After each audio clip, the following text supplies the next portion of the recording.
কেন? কাঁদবার কি হয়েছে? আমার মাথা আর মুন্ডু। আমার কি তোমার বাবার মতো কানা ঠাউরে পেয়েছো? আগের মতো তুমি আর হাসো না কেন দিদিমণি? তোমার ওই ভেতরটা যে পুড়ে খাক হয়ে যাচ্ছে, আমি তা বুঝতে পারিনি বলে খাচ্ছো। বুঝতে পেরেও তো কোনো উপায় করতে পারবে না কেন দিদিমা। পারবো না? কেন পারবো না? ও দিদিমণি, তুমি একটু শক্ত হয়ে বাবুকে বুঝিয়ে বলো, সারা জীবন না কেঁদে একদিন বাপের অবাধ্য হয়ে হাসির পথটা তুমি বেছে নাও না গো দিদিমণি। কিন্তু দিদিদা, মাস্টার বসার কথাটা একবার তুমি ভাবো তো, সে তো তোমার কোনো অন্যায় করেনি, তোমার কোনো ক্ষতি করেনি।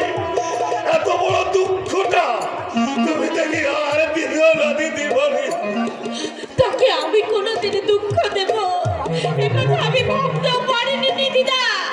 মায়ের সামনে দাঁড়িয়ে সংকল্প নিয়েছিলাম কৌশিকের জীবনটা আমি হাসি আনন্দে ভরিয়ে তুলবো, কিন্তু তখন তো আমি বুঝতে পারিনি দিদিদা, মেয়েরা খাঁচায় বন্দি পাখির মতো নিতান্ত অসহায়। না দিদিদা, না, ওই সুনীল আকাশ দেখে তারা শুধু ছটফট করেই মরবে, খুশির হাওয়া উঠতে পারবে না দিদিদা। এখনো সময় আছে দিদিমণি। বাবাকে তো তুমি জানো দিদিদা, তাছাড়া আমি মেয়ে হয়ে বাবাকে কেমন করে বলবো? না বলতে পারো কাঁদো, কাঁদো, মাস্টার মশাই কাঁদো, আর আমি পছন্দ তাই দেখে আহা করে হাসি। দিদিদা, জানো দিদিমণি, গোবিন্দ গোবিন্দ আমার একমাত্র ছেলে ছিল। ওই মধুসূদন মাস্টারের স্কুলে পড়তো। মধু মাস্টার না গোবিন্দকে খুব ভালোবাসতো। হঠাৎ একদিন জমটা আছে আমার বুকে আঙুলের গালে আমার গোবিন্দকে কেড়ে নিয়ে চলে। কিছুদিন পর গোবিন্দর শোকে গোবিন্দর মাও মারা গেল। আমাকে পেয়ে আমি আমার গোবিন্দের কথা ভুলে গিয়েছিলাম।